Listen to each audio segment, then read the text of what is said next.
came here ngebhililana esasizenayo.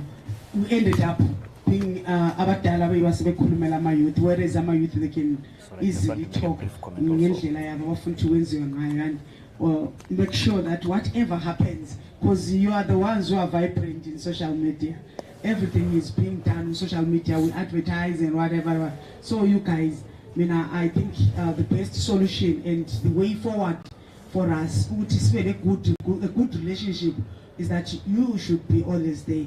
Whenever ulama for us or public hearing or even feedback meeting, a councillor, MP, be there so that MP have something okuvelela kuma youth. Not every day sibuza ngemgwaqo, not every year sibuza ngamasowa every day, but you've got your own issues as it different, and so mina ngiyalinxusa ukuthi ngobani khona kuma spaces lapho kulama members of parliament yenu khona lama councillors enu, ngoba uzozwa abanye ukuthi asibazi. Yes, you don't know us just because balivalela vele ukuthi buye kuma meetings and ama MPs and councillors. Thank you.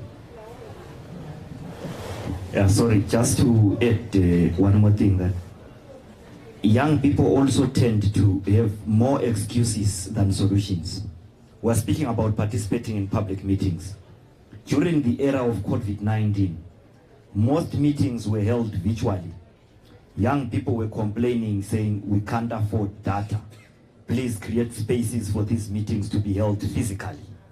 COVID-19 is gone. We are doing meetings physically.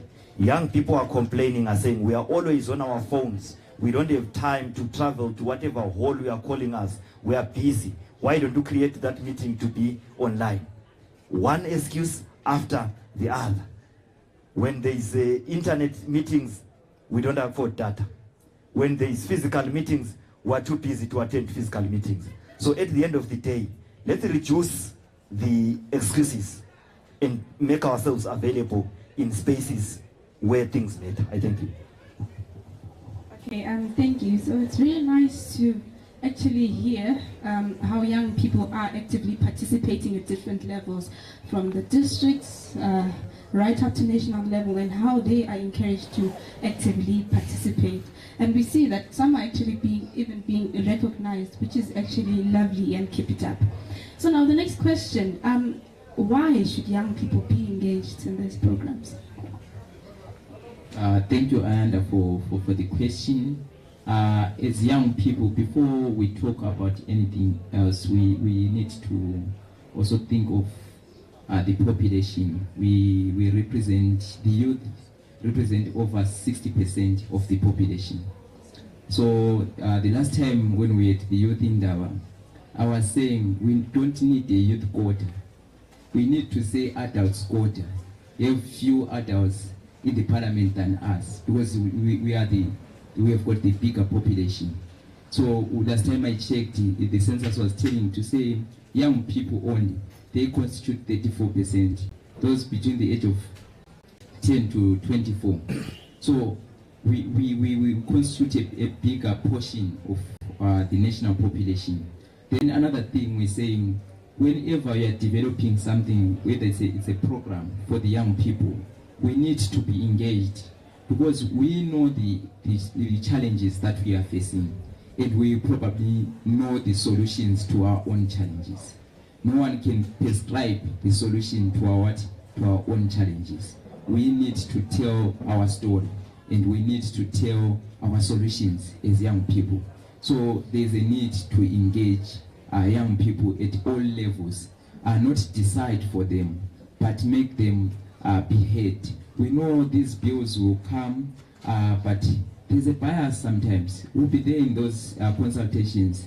They'll say we are choosing 1, 2, 3 people to contribute, and of which young people are deliberately skipped in those 3 hands that are supposed to be picked. So we are saying, young people, we need to be there. Whether it's a policy, whether it's a program, we need to be engaged, because everything that is being done for the young people. We cannot be excluded in these conversations. And you realize that in most of these conversations, we are just attending. We are not making decision. So we need to be fully engaged. The term engagement then becomes we need another definition for engagement. How are we engaged? Are we fully engaged? Are we meaningfully participating in the table? Who are we in the table? Are we the menu? Are we the program? Are we the agenda? Are we equal stakeholders? We need to be equal stakeholders for our programs to be a success. Thank you. All right, thank you so much. And I think I concur with what Juni is saying. And I always say, most of the time, young people are then on the table as part of the main and not even as part of the eaters there. So that speaks to, I think, level, when you talk about levels of representation, and your question is, how can they be represented? It's also coming from that negative side where they are already left out, where we say, we don't have young people, where are they? But we are saying then, if it's engagement, they should be meaningfully engaged. And the principles of meaningful engagement, when we want to remove all tokenistic approaches to participation, is also to make sure that they are not called at the table, but they are also co-creators of our program. Before we say this is a program for young people, that we are bringing young people and we want to see young people, we should be able to say, we reach out to young people and say, what are your issues? What do you want us to do? Then programs are co-created by their input, so that their voices can be heard, and because their experiences and their expertise matter. There is no one who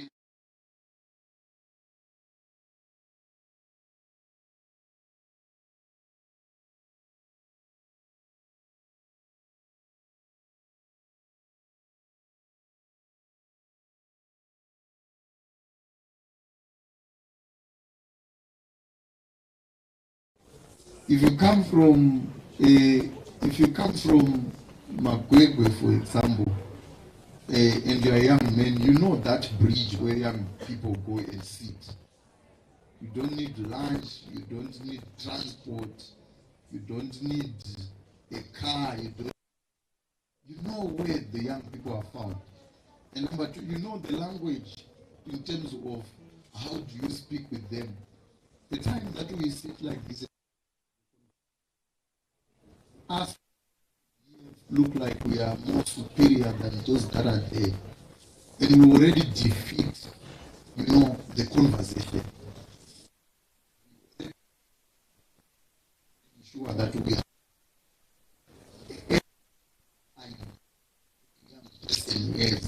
in terms of making sure that we deal with the response to HIV, which speaks to a lot of innovative ideas that young people can also be able to bring to the table as solutions in terms of dealing with the issues that we are talking about. Young people have influence at their levels, and in our communities we already know that there are young people that are very influential. There are young people that when they speak, or when they call others to gather, they will gather. And, when we work with those kind of young people, we're able to win in terms of reaching out to, more young people, even in very exciting ways. But I think the power that we have as young people is, I think we are often said that we are the leaders of tomorrow.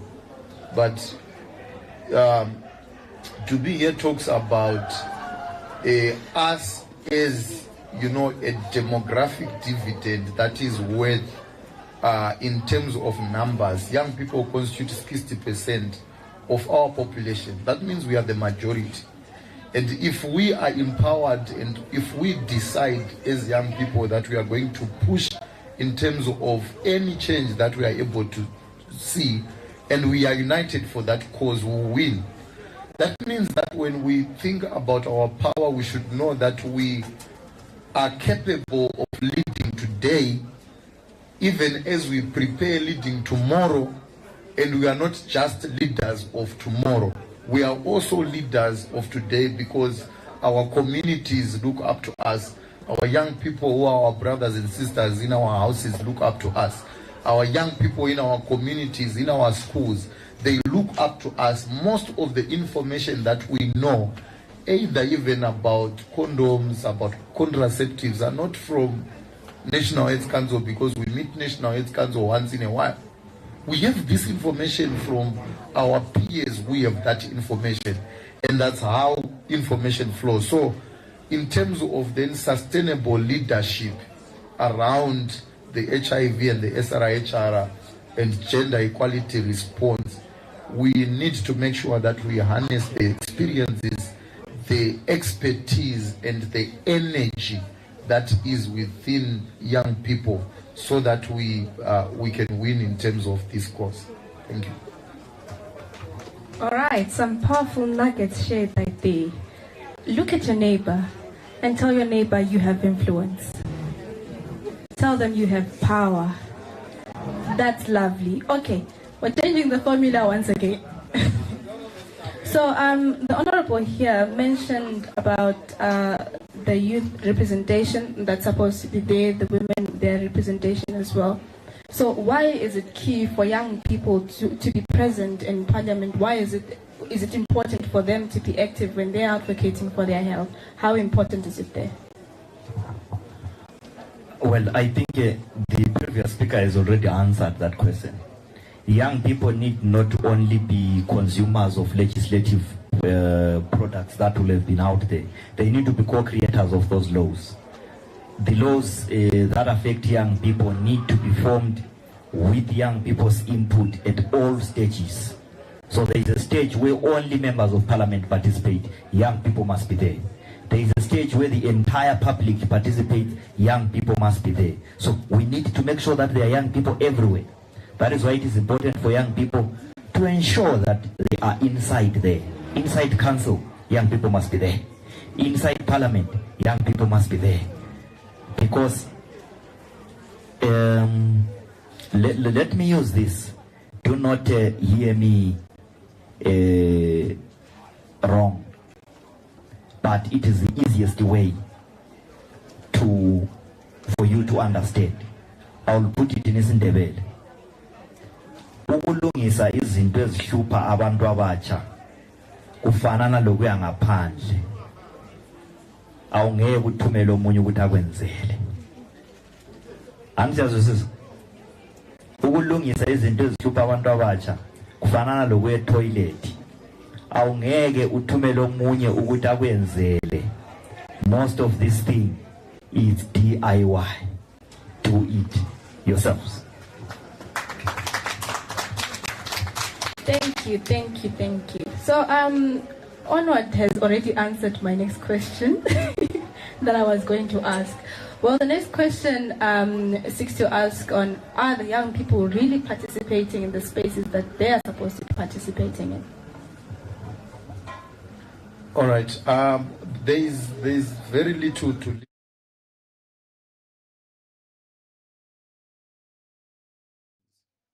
I think one which the Honorable Member of Parliament spoke about is apathy. Just the lack of desire for young people to actually participate sometimes. Available spaces in our communities, whether called for by our councillors. We actually have issues like budget consultations that happens within our wards that the city councils do. Those are just some of the spaces to look at.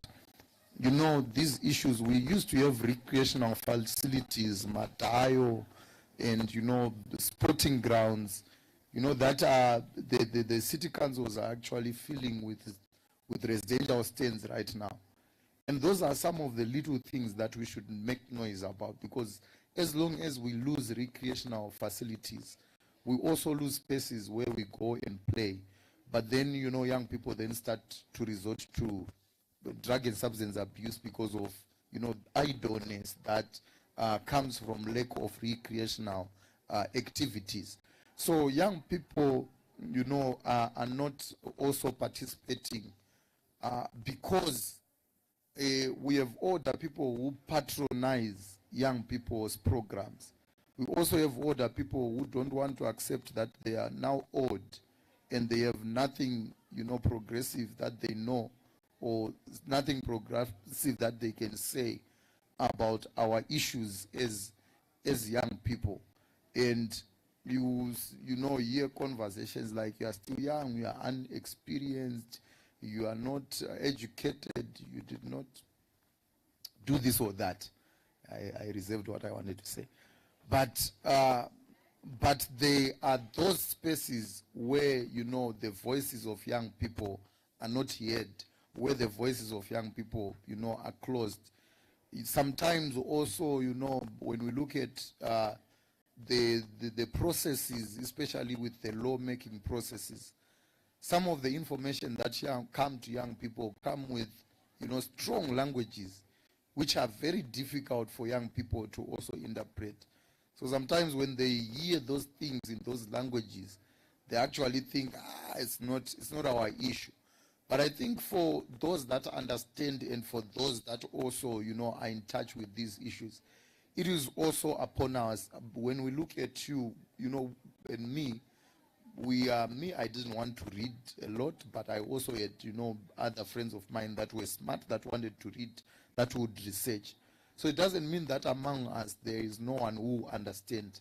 The onus is also upon us to make sure that we interpret all these laws and all these documents into understandable languages, by our peers, not translate as in, that process of, professional translation, but just saying, in our language as young people, this means this, so that we also make sure that we push young people to participate.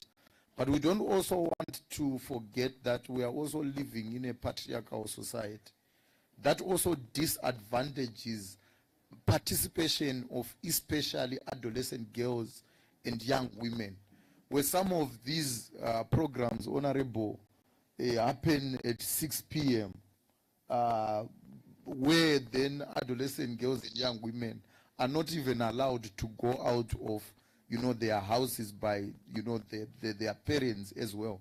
So sometimes also proximity in terms of outreach, when we want to push for meaningful youth participation, is not there, where there is also need resources, and young people are not resourced enough to travel to participate, or to, sometimes get whatever it takes that enables their participation. So we also need to do more in terms of making sure that we support meaningful engagement of young people by making sure that we put up resources, we select times, and we select spaces that are accessible by young people so that they can participate fully. Thank you. Thank you very much. I think Onward has touched most of the key points that I wanted to highlight, but maybe let me buttress on the issue of capacitation. Yes, we might seem to be not fully capacitated, but there are some of the young people who are capacitated. So most of the times you hear the seniors, the adults saying, no, young people, you are not capacitated, young people, you are not able to do such and such. Who should capacitate us? Are the adults. They are not in position of capacitating us. So there's a need also to make sure that we try by all means to make sure that we capacitate ourselves so that we can fit in these spaces. So whenever young people are engaged, there is a challenge to say you are not capacitated. There is a challenge of saying age. You are a 21-year-old, you cannot represent us. You are still young. There's also an issue to say you are called in a meeting where the honorable members, there are 13 of them, and you are the only one as a junior member of parliament. What are you going to say? 1 against 13, it becomes a challenge. We'll tell you of Global Fund writing process. We only had 7 young people against over 143 adults. So what are you going to say? It becomes a challenge. The environment becomes tense. Sometimes it doesn't appreciate that there's a young person. It won't be a conducive environment. As much as you can be an advocate, but the number speaks to say, now the Honorable was saying that there's one member of Parliament who will represent youth. It simply means we have 10. 10, the Parliament constitutes of 280. We've got 10 youths. We've got maybe we might get 2 from the women's quota. We can say 2 by 10. We are having 20, 30 youths out of 280. If you do your mathematics, what percentage is that? Are they going to be able to articulate issues, or sometimes they are going to be pulled in that parliament because of these senior members who will be there? So the place is not conducive enough for young people to participate. Then the other issue was the issue of resources. It is difficult for young people to do their activities. You will see, we wait for change. To say, there's this money that has been left from this program.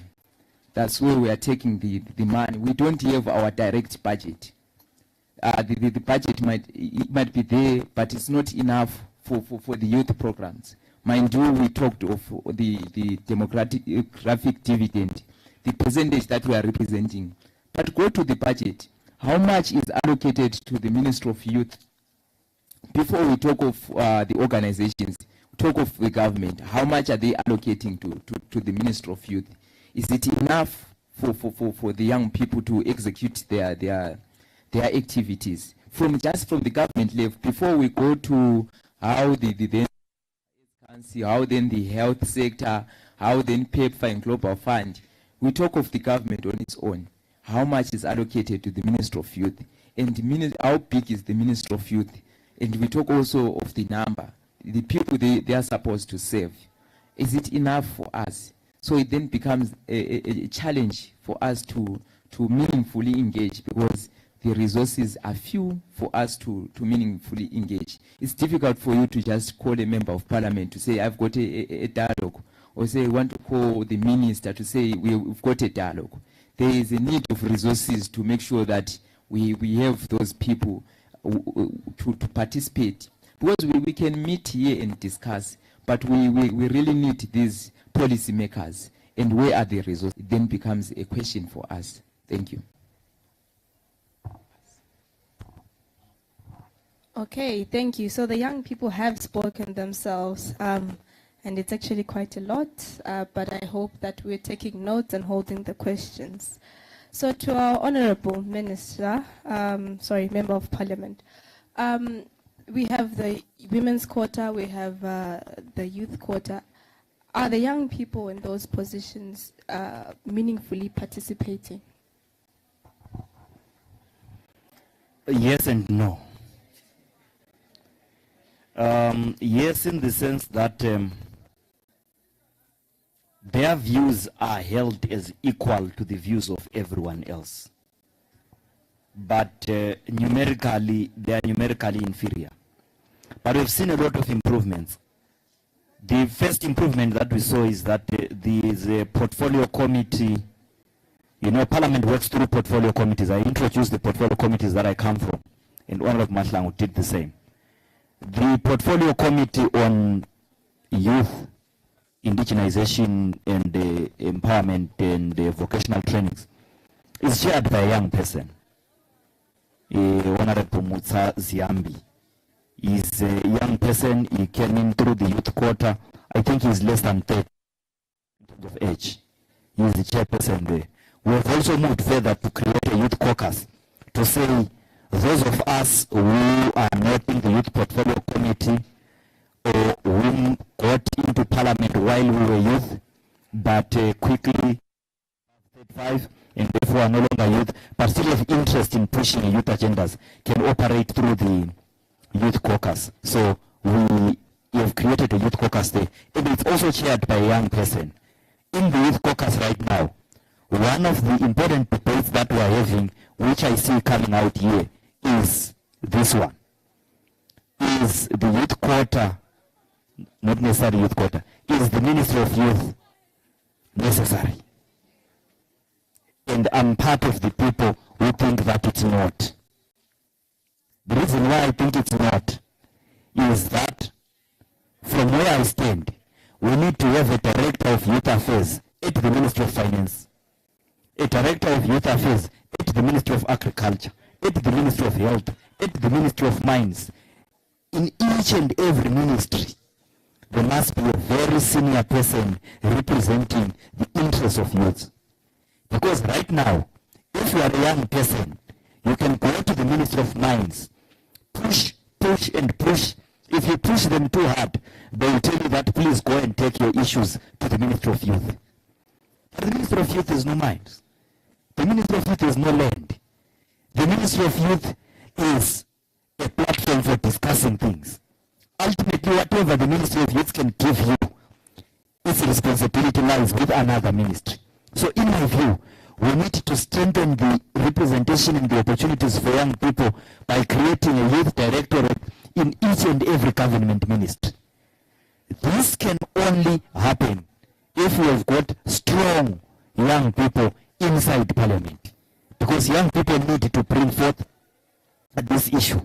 I have to say I enjoyed one parliamentary debate I enjoyed was the motion on drug and substance abuse. On that day, both sides of the house, when I speak about sides of the house, when you are in parliament, the opposition must sit on the left of the speaker, the ruling party must sit on the right of the speaker. Both sides of the house, the bulk of the speakers were young people. And the issues that they raised were issues that cut across the political divide, issues that cut across the regional divide, were issues that really affect young people. And it was a motion on drug and substance abuse. In my view, young people inside parliament now have the capacity. Lastly, there is an issue that was brought about whether young people in there are meaningful and in terms of their numbers. Now let me challenge you and say this. If you have turned to the age of 21, nothing stops you from seeking to be a member of parliament in your area, in your community. The member of parliament for Harare West, Honorable Joanna Mamombe, didn't get into parliament through a quota. She won by going to the ground to mobilize fellow young people to vote for her, and she did that at the age of 24. She is now in her second term in parliament. She will do 2 terms in parliament while she is still a youth, because she will finish at the age of 34. So, this is the kind of work that I'm challenging you to do. Go and work in your communities, mobilize young people. Do not reduce yourself just to benefit from the youth quota. You can go and contest, you can be a councillor, you can, I know the former deputy mayor of Fulao, Councillor Mlando Ngube, also finished his 10 years as a councillor at the age of 34. First got into council at the age of 24. He didn't get in through a quota. He went into his community, convinced people to vote for him, and he won. You can also do it. The youth quota is there just to increase the numbers, but you can also go first term at your age. As soon as you are turning your age of 21, you can qualify. And by the way I'm seeing everyone who is here, it's either you are above 21 or by 2028 you will be above 21. So you can do it. Go and contest, go and represent young people from your community. Thank you. Okay, thank you. So we have heard from our panelists the gaps that exist in youth participation in the health sector. We have also heard how we can amplify our voices further in Parliament when it comes to the health sector as well. So my last question to the panelists is, having noted the gaps that exist, what are the possible solutions, or what do we feel can be done to further amplify the voices of young people? Okay, thank you very much, Onwat. I think we have identified the gaps, and what can be done is to make sure, I think we also gave the recommendation to some of the gaps to say we need to make sure that we are capacitated ourselves, so that when we are getting to a space, you are telling them to say, what you are doing, I know A, B, C, D, E, than to be like, what is this? You should make sure that you are capacitated yourself. I think Honorable said is do IY, do it yourself. It's hard for someone to come and say, I want to capacitate you on global fund writing process. I want to capacitate you on this policy. The policies, the bills that are coming, some of the bills are already there. You see the medical service bill, it was there in the 9th Parliament. You can go and read and ask around what are the issues that are there in that bill, such that you are informed yourself.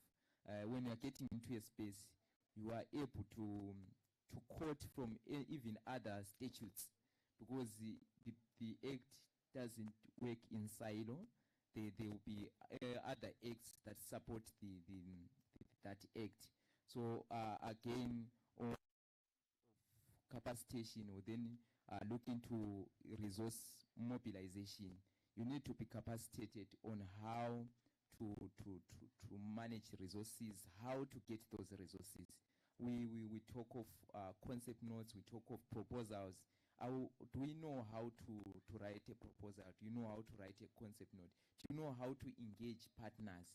These are some of the skills that as young people, as young advocates, we need to develop ourselves. And we need to make sure that whenever we are sent to represent young people, let's make sure that we represent young people to the fullest. We make sure that we represent the constituents. Let's not represent ourselves. Most of the young people, they will go to certain platforms. At the end of the day, they start to represent themselves. They are no longer representing the young people that they left. I was glad in the previous session you could hear people talking of children in rural areas, whilst most of us, 3/4 of us here, we are coming from the city. We are not coming from rural areas. It simply shows that we are developing another skill to say we are able to represent the constituents. We are not only representing ourselves. So this is some of the recommendations that I can submit. Thank you. Thank you so much. So I think already you can see, I think from my personal interactions with, I think, young people who have been part of the, junior parliament and junior councils, you see then how they continue to, foster or lead programs, even after the program, that is to do with youth leadership and starting and supporting initiatives. And that is very powerful, because these have been given an opportunity to meaningfully engage and meaningfully participate. And one of the conversations that I've done, I think, within the spaces of the Ministry of Education is, why don't we start even electing our prefects at primary level? What does it do? It makes those young people who want to lead to take initiative at that stage and realize, I need to lead and I want to lead. And if they can campaign, the better, even if in school draw their own faces and put them somewhere, and we go through these elective processes. What are we doing by that? We are already fostering this issue of making sure that young people realize that they have a role to play in terms of leadership in their communities, making sure that they fight for their own spaces at that level. So we should establish more platforms on that propel or support or that capacity build young people into meaningful, participation. But also when we talk to young people in these platforms, let also have inclusive and respectful dialogues. Young people, for them to fully participate, they need to feel like they are included, they are supported, and also their voices are also heard. But also, let's also make sure that we talk and we have these conversations with donors every time, that we need to support youth initiatives from communities. Funding by donors should be able to go to those initiatives that reach out to young people, but that are also led by young people, with the capacity building initiatives that are needed to make sure that we support their journey even through registration of those initiatives. We support their journey through being able to write the proposals and being able to be strong in terms of their governance system. But we should also be able to realize that young people can also become professionals. Right now, you are part of junior parliament. Most of you, some are part of young people, the YPN. And in the next 2-3 years, when you go to university, probably you join Say What or CATS or something, doing voluntary work. But listen, what happens after you graduate? No one wants to hear you saying you have 10 years experience. And you can get a job where you can even start being a programs officer. Because you have been organizing young people in your community before you graduate, but no one wants to understand that you are already a professional. You go back to volunteering again after uni. We should be able to harness that power, and we should be able also to pay young people, the same. If this program was going to have an honorarium for the honorable there, it should be the same with Dumi, because he's equally contributing to the conversation in the same way. But we lose that a lot. We want young people to be busy and poor. Okay, thank you. So, Mhlonishwa, singenzani. We have spoken about the gaps that exist in the participation of young people in parliament and such processes. How then can we improve? What measures can we then take? Thank you. I think the other issues have been mentioned quite eloquently by earlier speakers, and I need not take out any word from what they've already said. My addition will be to say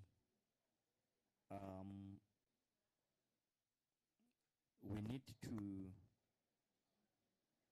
make sure that education from the start is holistic. It teaches everyone about responsible citizenship. Currently, education in Zimbabwe teaches you, every young person here, it teaches them about what opportunities are available outside Zimbabwe. That's the first thing that the young person who comes out of our schools is worried about. The second one is, what can I do to start my own business? There are two things that the young person comes out of school thinking of. But these two things are not bad. They are very good things to think about. But additionally, young people need to be able to come out of school having more community-oriented thinking, so that if the young person is worried about litter in their community, if the young person is worried about drug abuse in their community, if the young person is worried about the prevalence of HIV in their community, their contributions to community will make them aspire even for public office quite early, so that we can have these fresh and young contributions. I sit there in parliament. I've got one of my grandfathers, he's late now. He used to be a news reader for Rhodesia Broadcasting Corporation. The moment I mentioned Rhodesia, you must know how long ago it was. So there are some people who worked with him at the Rhodesia Broadcasting Corporation, who are my colleagues in parliament today. they see me, they see their grandson. It's hard for them to be able to see a colleague whom they have to reason with, because the moment they hear my surname, they remember a colleague of theirs whom they worked at the Rhodesia Broadcasting Corporation. But we need to improve the appetite and the skills of young people. And I have to agree with him that these skills of young people to represent their communities are not some things that they need to get when they are out of school. They already have them.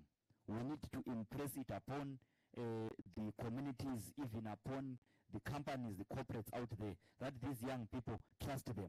They volunteered, they did their internships, they already have the skills, they already have the experience. Give them the responsibilities. That way, in my view, we will have better. Then lastly, we need to improve on youth-adult relations in terms of everything that we do. Because I find at times a lot of toxic competitions between youth and adults, some of which is unnecessary. I belong to an age group that is almost forgotten in everything that happens, especially given my gender.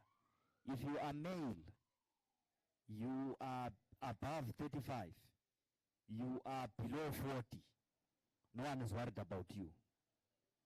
Those who are worried about senior citizens start from 40 upwards. Those who are worried about young people start from 35 going downwards. And then the others are worried about women. I am none of those. So I then get to understand that at times the toxicity that we raise in terms of how we bring our issues, they affect even the cooperation of people like myself. Some people like myself don't want to cooperate with the women's struggles because they feel alienated. They don't want to cooperate with youth struggles because they feel alienated. They don't want to cooperate with adult struggles because they are also alienated from there. So we need to deal with understanding demographic groups in our society and be able to create linkages across all of them. That is why for myself, even if I've clocked above 35, I've refused to get out of the youth caucus, because that is where I think I can still contribute. Those are people that I still have passions about.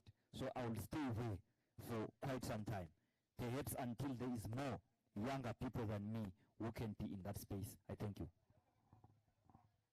Thank you very much for these lovely insights. We've got a really great panel that has the interests of young people at heart.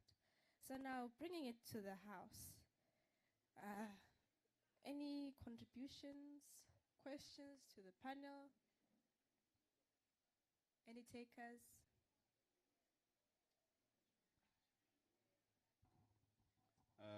So my contribution is basically sort of like criticizing this whole idea of having a youth quota or a women's quota, to say that what is the criteria for someone to make it within parliament and to serve within the women's quota and within the youth quota. And that's where I have sort of like this huge issue, because you find that most of those representatives that are in parliament serving within our youth quota or women's quota are not really capacitated to further our youth agenda and youth issues that are actually affecting us on a day-to-day basis. My question is a bit, So I wanted to ask on true dialogue. How do we best have true dialogue without being offensive? Particularly, for example, there are certain issues that we know that belong to X, Y, Z positions, and you can't address those issues directly.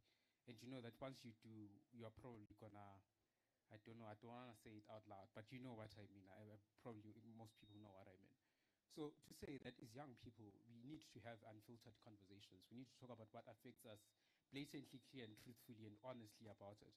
But there are some hindrances in terms of doing that, because there's some things that are associated with fear. And I was part of panel discussions, and some of the issues, you're afraid to even raise them. So how do we facilitate true dialogue within the youth? How do we go about it? It's terrifying to have true dialogue now. So that's my question.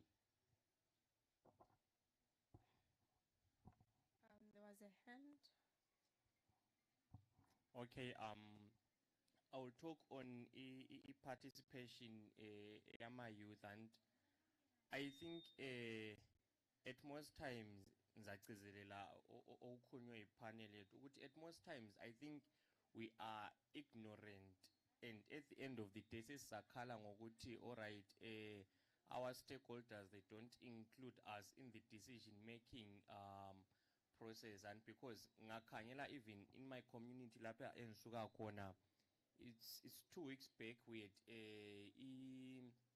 there was kwekukhethwa ama-structure azasebenza lokhu zenini lo councillor lo MP for the next 5 years, and the attendance yama-youth was so poor ukuthi sa-attenda sibalutshwane. Then you see ukuthi in that panel uyabusukhulelwa ngabantu abadala, because now the youth were ignorant ukuthi behambe laphana and would go and advocate to be in those structures ukuthi lathi we can lobby for our issues for the next 5 years. So I think basically it's ignorance, and we must work on it as ama youth ukuthi now we must be in these meetings, file ama budget consultations and everything. We must be part of those meetings and not be ignorant. Okay, thank you. Any more questions from the house? Okay, so I'm taking it up for contributions, the responses, and then we go around. Okay, thank you very much. I think I had the issue of youth code. I had already spoken about it to say it's something that is there. I think it should be said it's temporary. While we look for a long-lasting solution to how best can we improve the youth participation in government. I hear that the youth representation in parliament improved from 3% to around 7 or 14%, which is a good move. However, we need to make sure that we work towards that, and we make sure that when we are having many youth representing us,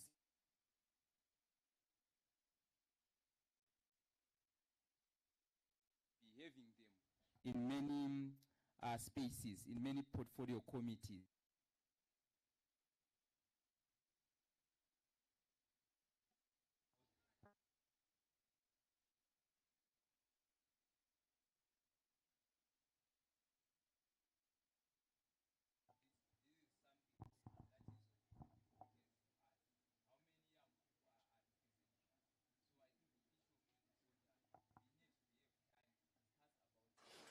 Come up with a long-lasting strategy for the youth voter. And then again, it's about encouraging each other, like what the speaker said. You say, let's encourage each other to participate. We are going back to our communities. We've had this information. Are we going to give feedback to our constituents to make sure that our voices are amplified, our voices are what are coordinated? I think the Honorable Madam touched on the issue to say during the age of consent, when we were having the consultation, we were only few. I still remember I was representing Young People's Network Muda South Ward.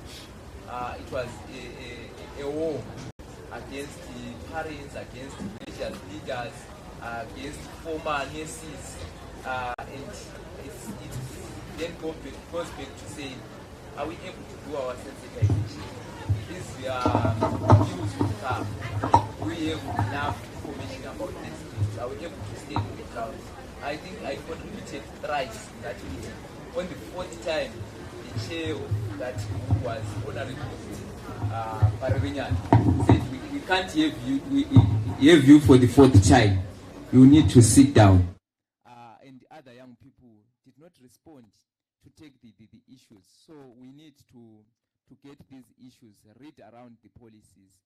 I'm happy that the Young People's Network on Sexual and Reproductive Health, they are coming up with the idea to say how best can we start having the conversations around the 60 bills that were enacted by the president in the 10th parliament. We need to identify our bills. How many bills are we going to work with?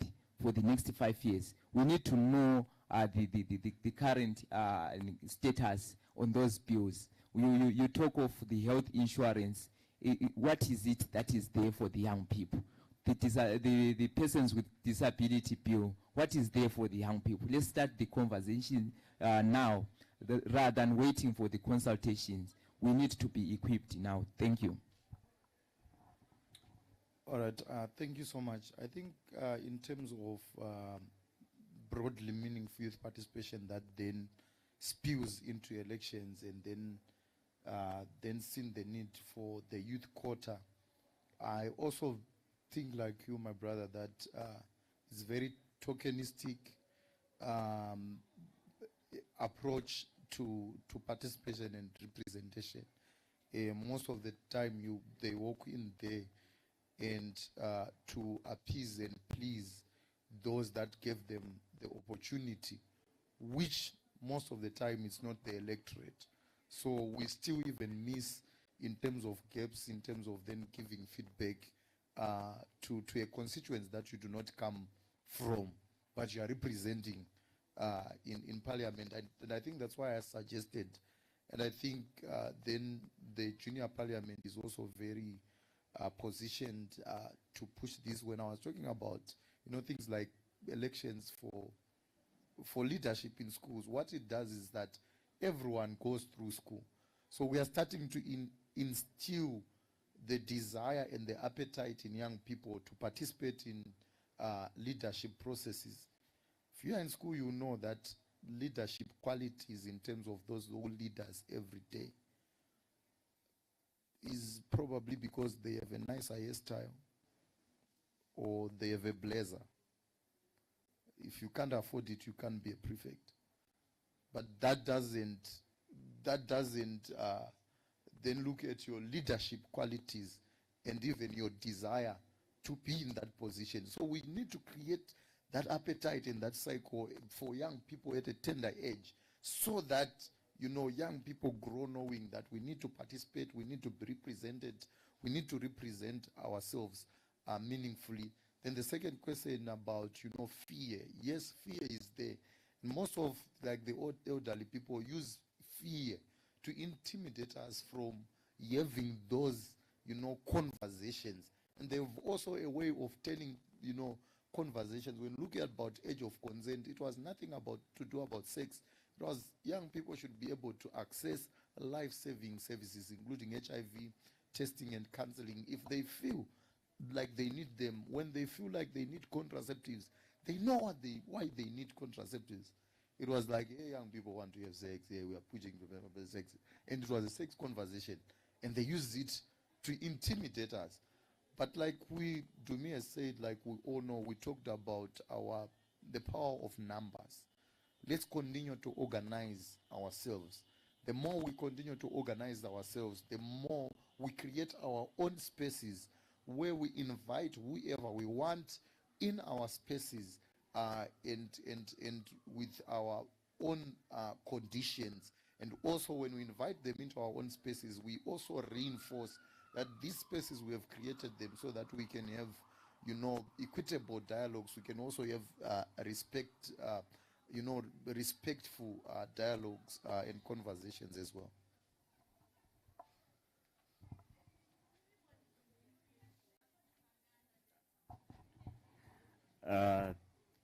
Thank you. I think I'll respond to just one question from him there.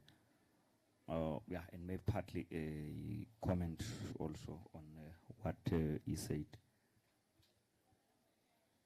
We need to ask ourselves whether as young people we have another system of getting members of parliament which is not an election.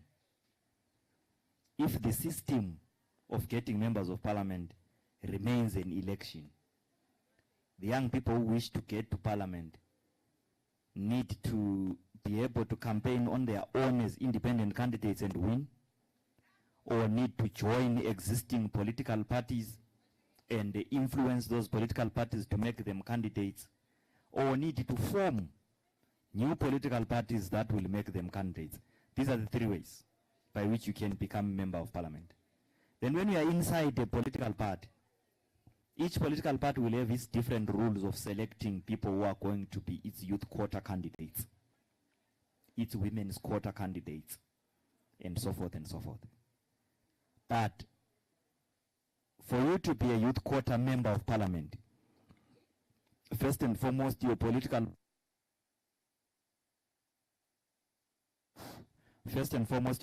party must make you number one on its list of 2 preferred candidates. Secondly, your political party must get the highest number.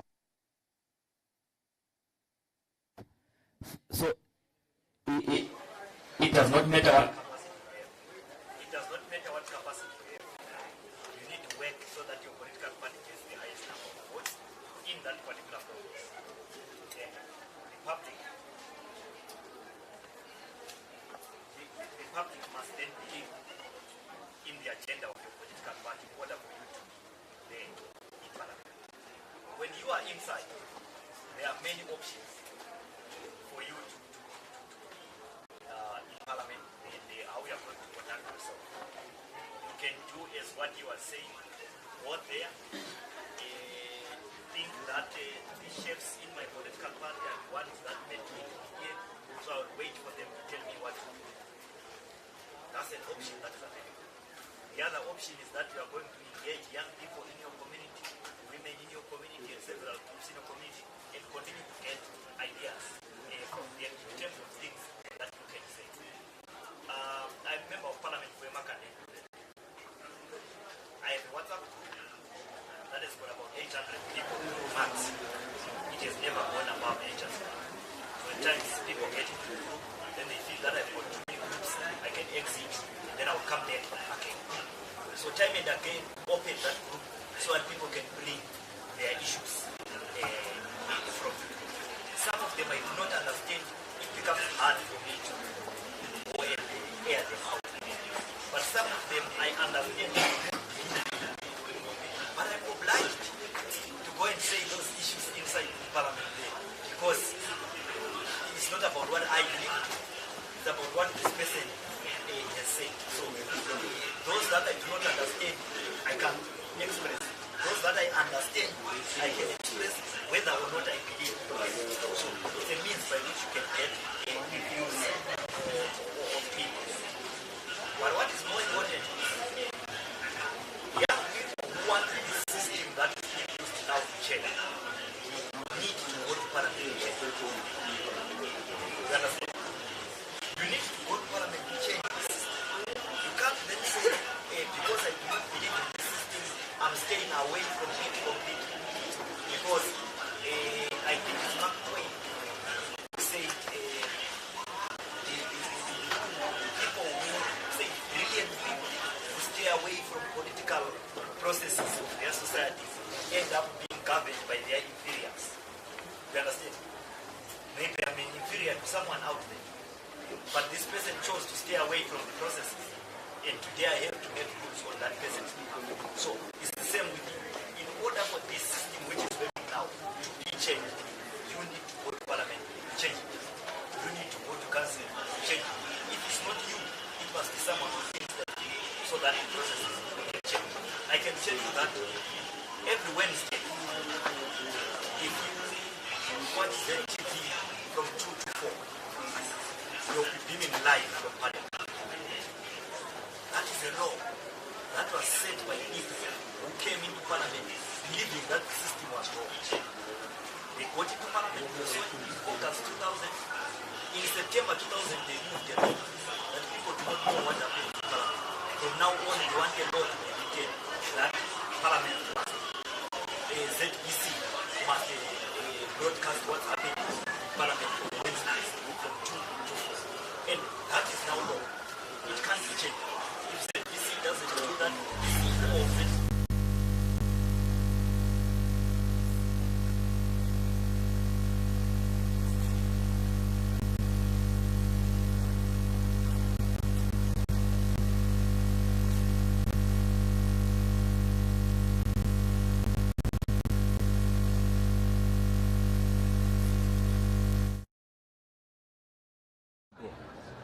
I'm sure you have seen, I have colleagues that have joined me. They are also from Parliament. They will take over from what we're doing. I had just to hold on until they come. Right. Otherwise, thank you so much. Yeah? Thank you very much for that submission and for responding. So as the Honourable Member of Parliament has said, we have been joined by two members to our panel. So I'm going to give them platform to introduce themselves as to also which constituency they are representing. Thank you. No, it's for live streaming. Salibonani, mina nguSenator Lilian Mlilo, ngivelela eNjube Ntumbani constituency, kuyikho lapho engihlala khona. Ngike ngaba ngukansila from 2013 up to 2023 sengena kathesi, which is ngibe ngaba ngukansila for 2 terms. Ngingukansila kusese yiNjube loBhengula. After I delimitation kwasekusuka yiNjube Ntumbane. Then I go ahead. Introduction only.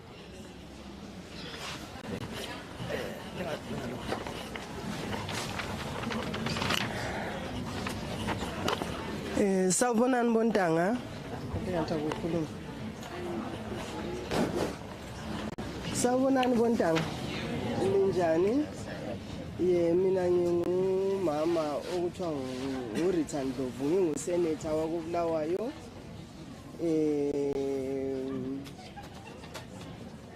Angazi ukuthi ngikhulumeni, but I think kumele ngizintroduce ngoba ngithe ngifika ngizwe umuntu oyedwa kuphela ekhuluma, so I can't comment entweni engazizwanga ukuthi likhulumeni. Ngizakhomenta ku-round elandelayo sengizwile ukuthi likhuluma ngani. Ngiyajabula ukuba phakathi kwenu Bontanga.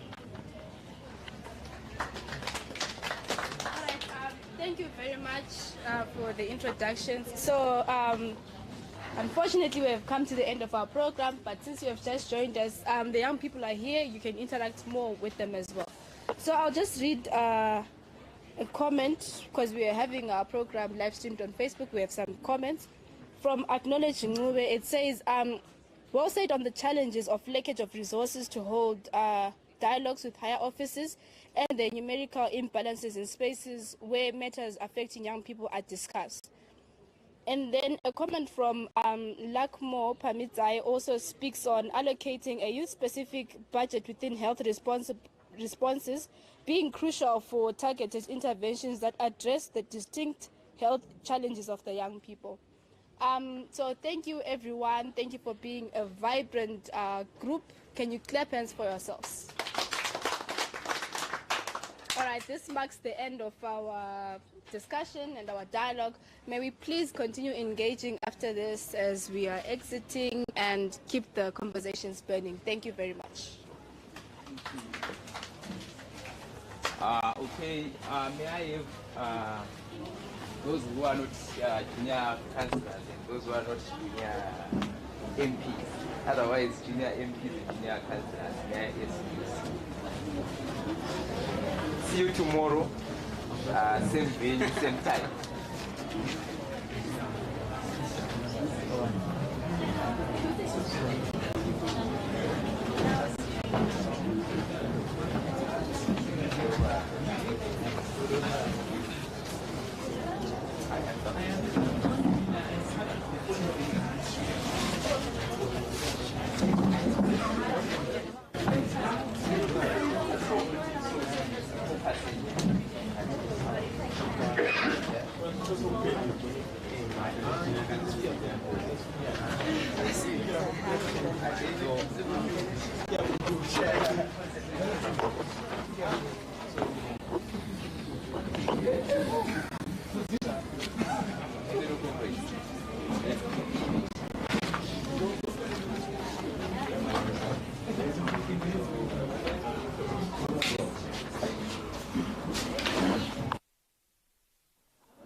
including manual. Okay.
Minister.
Bueno.